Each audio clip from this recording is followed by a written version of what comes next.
Bismillahir Rahmanir Rahim. In the name of Allah, the Omnipresent, the Omniscient, and the Omnipotent. Assalamu alaikum wa rahmatullahi barakatuhu. আদাব ও ছোট কচি কাছাদের প্রতি রইল আমার স্নেহের ভালোবাসা। আমি আজও ভারাক্রান্ত হৃদয়ে সেই মরহুম ডাক্তার মঈনুদ্দিন সাহেবের আত্মার মাগফিরাত কামনা করে এবং তার শোক সন্তপ্ত পরিবারের সমবেদনা জ্ঞাপন করে শুরু করছি আজকে আমার ষষ্ঠ topic, patriotism. Very important topic. আপনার দয়া করে এটা শুনবেন, খুব ভালো করে না টেনে এটা শুনবেন। আমি টপিকটি আলোচনা করার পূর্বে আপনাদের কাছে অনুরোধ করব এটাই যে আপনারা যতটুকু সময় যখন সময় হয় তখনই আপনারা শুনবেন, কিন্তু দয়া করে সবটুকুই শুনবেন। প্রথমে একটা কবির 2 লাইন কবিতা আবৃত্তি করে আমি আমার টপিক শুরু করতে যাচ্ছি। স্বদেশের উপকারে নাই যার মন, কে বলে মানুষ তো পশু সেই জন।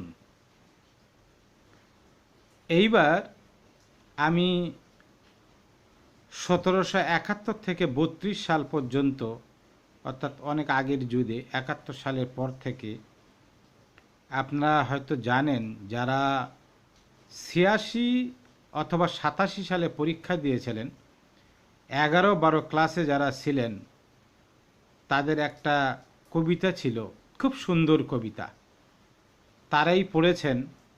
সেই কবিতাটির নাম হচ্ছে প্যাট্রিয়টিজম, স্বদেশ প্রেম বা দেশপ্রেম। আর এই কবিতাটি লিখেছেন sir Walter Scott, Scottish poem, স্কটল্যান্ডের বাসিন্দা। অ্যাকচুয়ালি তিনি পোয়েট, কবিতা বেশি লিখতেন না, novelist. He is a novelist, উপন্যাসই বেশি লিখতেন। যাই হোক, আজকের এই মহামারীর দিনে, এপিডেমিকের দিনে তার কবিতাটি স্মরণ করার যোগ্য। তিনি লিখেছেন, তার প্রথম স্ট্যাঞ্জা এবং দ্বিতীয় স্ট্যাঞ্জা আমি বলবো, এবং প্রথম এবং দ্বিতীয় স্ট্যাঞ্জা খুব সুন্দরভাবে আমি ব্যাখ্যা করার চেষ্টা করব যতটা আমি বুঝেছি। এবং এটা আজকে বর্তমান এই সময় প্রত্যেকের, জ্ঞানী গুণী সবাই এটা প্রয়োজন। যাই হোক, তিনি লিখেছেন একটা স্ট্যাঞ্জায়, তার 4 লাইন আমি বলছি। If such there breathe, go mark him well, for him no minstrel rapture swell, high though his titles, proud his name, boundless his wealth, as wish can claim। এটা তিনি বলেছেন। তা আমরা দেখতে পাচ্ছি এখানে, the fate wonders if there is any man who can be so careless as not to feel a sense of joy when he turns steps towards his motherland from a foreign travel। এক number point। 2 number point, the poet believes that if there be any such man who is to be regarded as a danger to his country, and therefore he should be kept in close watch, he is a traitor beyond any doubt. He will be hated by all, and no minstrel will ever sing in his praise। Number 3 point, the poet means to make it clear that an unpathetic man, in spite of his high station in life, is a very mean fellow during his lifetime.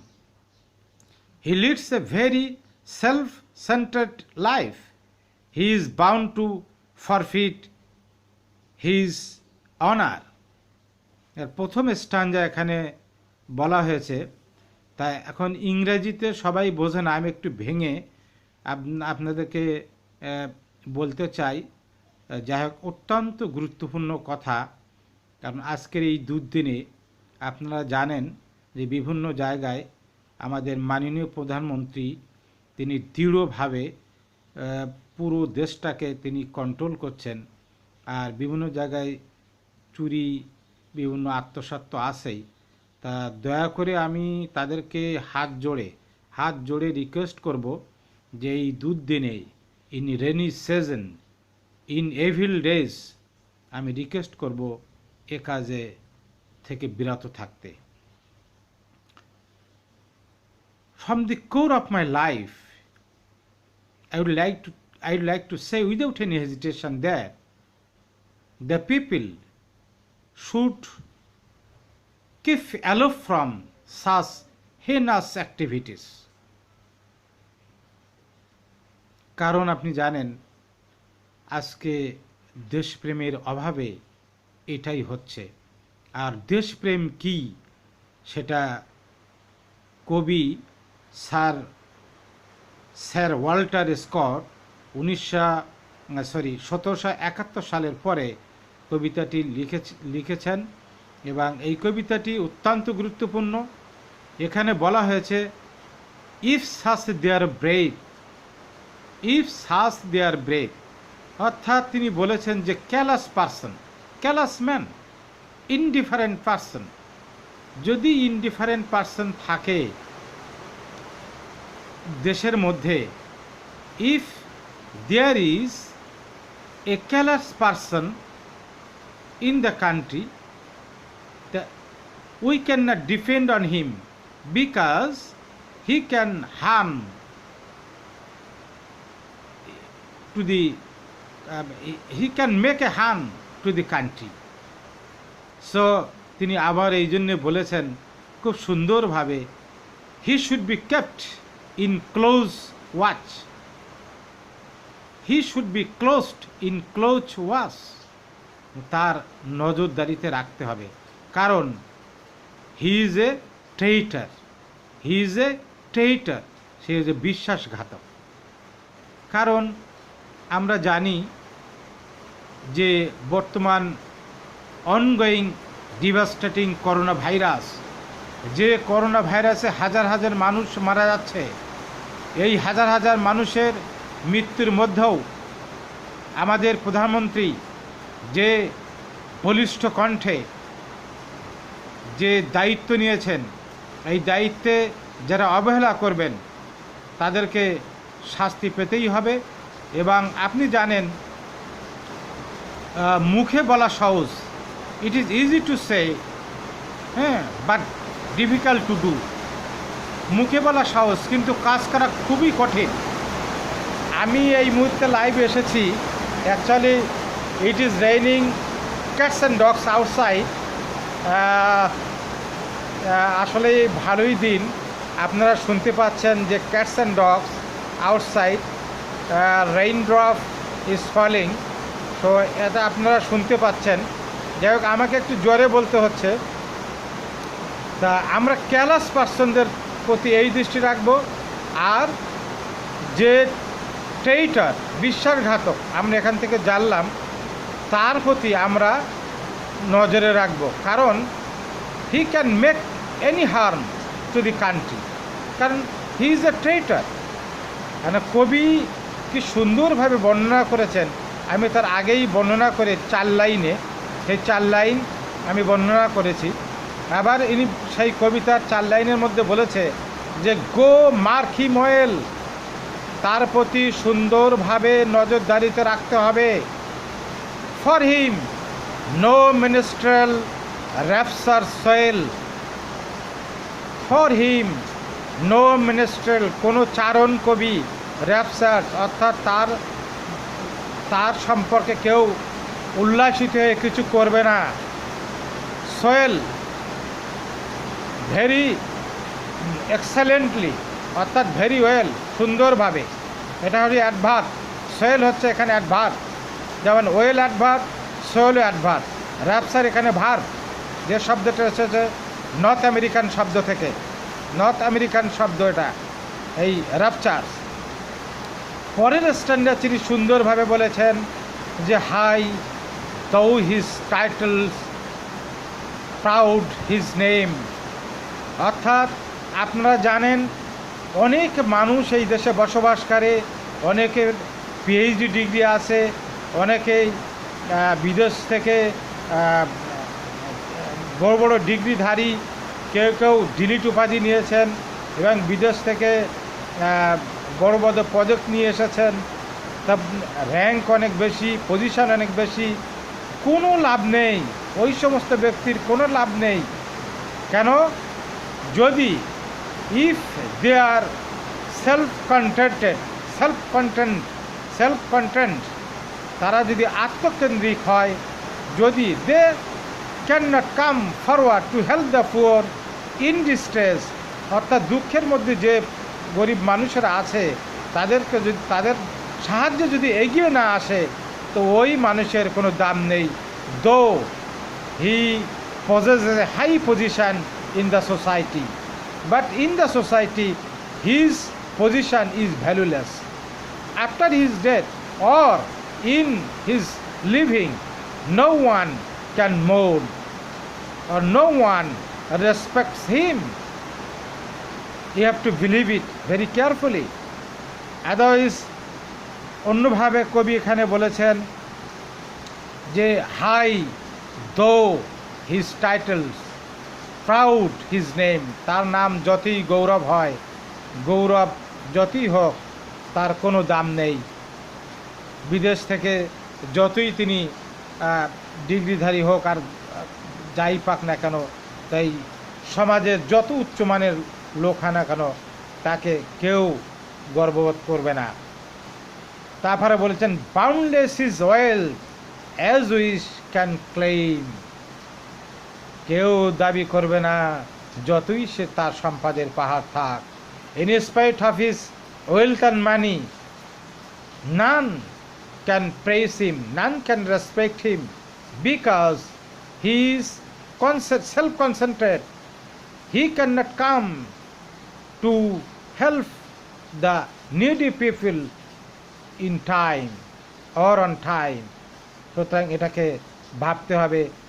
কবিতা 4 লাইনের মধ্যে কবি sir Walter Scott, স্কটল্যান্ডের কবি, 1771 সালের পরে এই কবিতাটি লিখেছিলেন।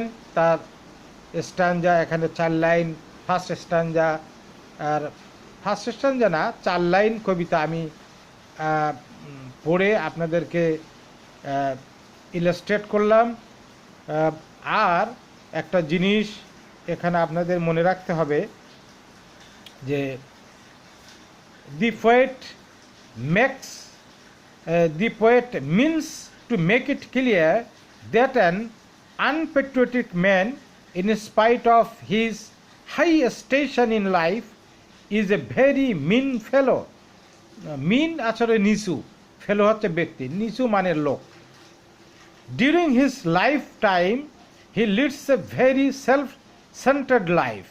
He is bound to forfeit his honor. Forfeit, loss, হারাবে, অর্থাৎ সমাজে তার কোনো দাম নেই। এ কথা কবি উল্লেখ করেছেন 1772 সালে পরে এই কবিতাটি লিখেছিলেন। পেট্রিয়টিজম, দেশপ্রেম বা স্বদেশপ্রেম।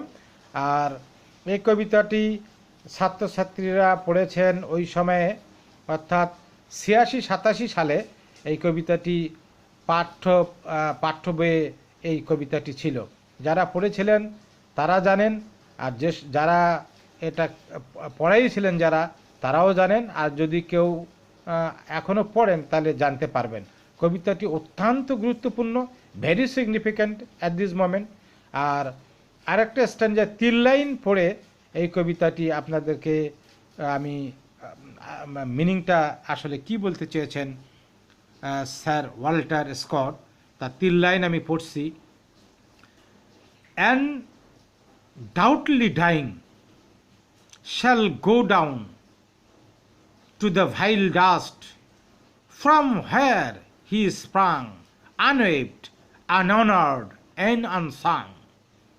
Here the poet speaks that an unpatriotic man dies a double death. He dies once physically, he dies again when he is forgotten. He dies again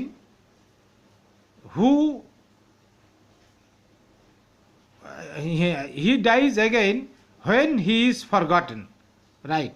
Who with his physical death he will be reduced to dust like all other creatures, and with his physical death he will be forgotten forever.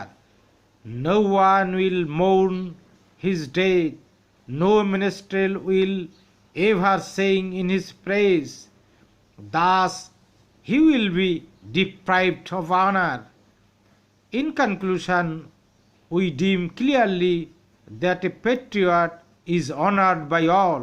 He is remembered even after his death.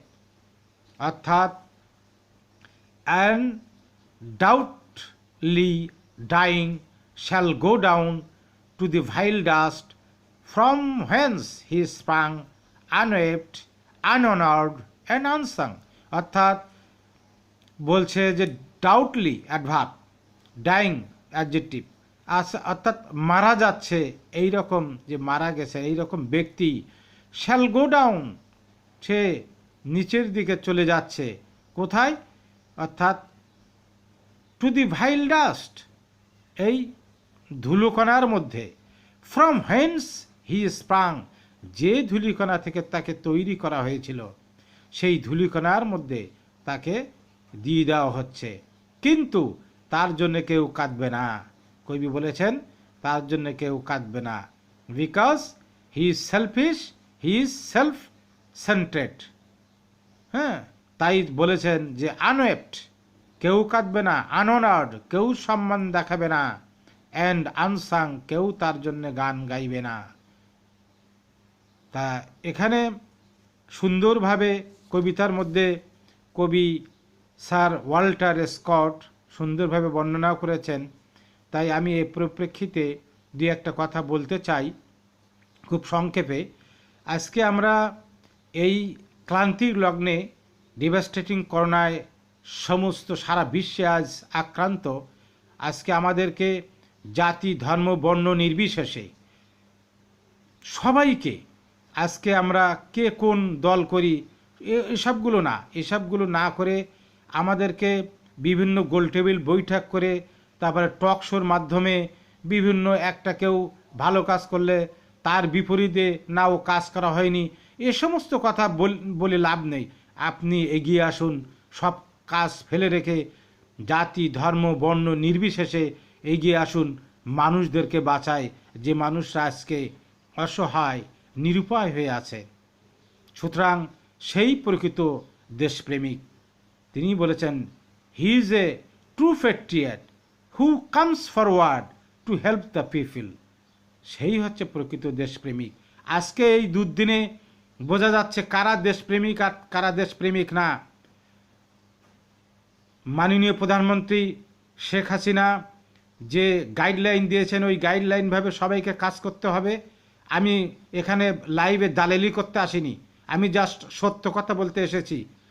যে যেটা বলবে সেই কথাটাই মেনে চলতে হবে, এটাই স্বাভাবিক। দালালি করা আমার পেশা না, বা দালালি করতে আমি আসিনি, আমি লাইভে এসেছি সত্য কথা বলতে।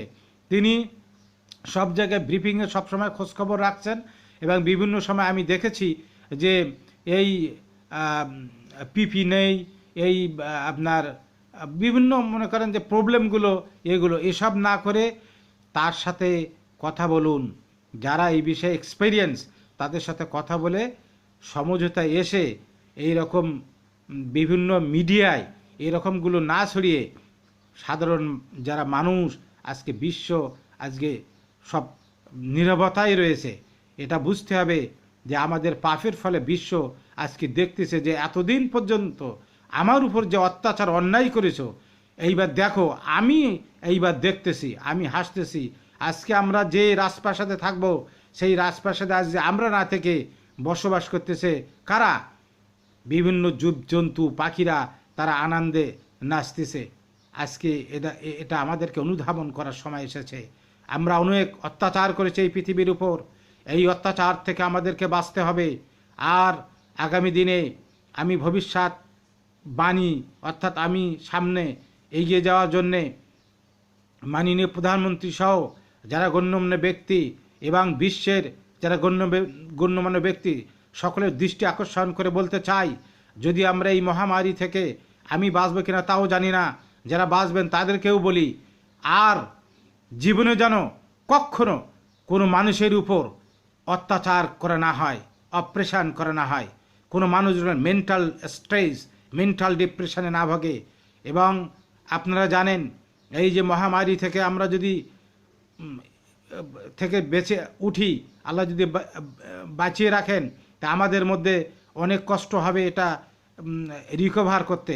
কারণ আল্লাহ পাক আমাদেরকে আবারই সুযোগ দেবেন। একটা কথা অমর্ত্য সেন বলেছেন যে আসলে যদি সুষম বন্টন হয়, সুষম বন্টন দরিদ্র মানুষের মধ্যে, কখনো দুর্ভিক্ষ আসে না, কখনো দুর্ভিক্ষ এসে নাড়ে দেয় না।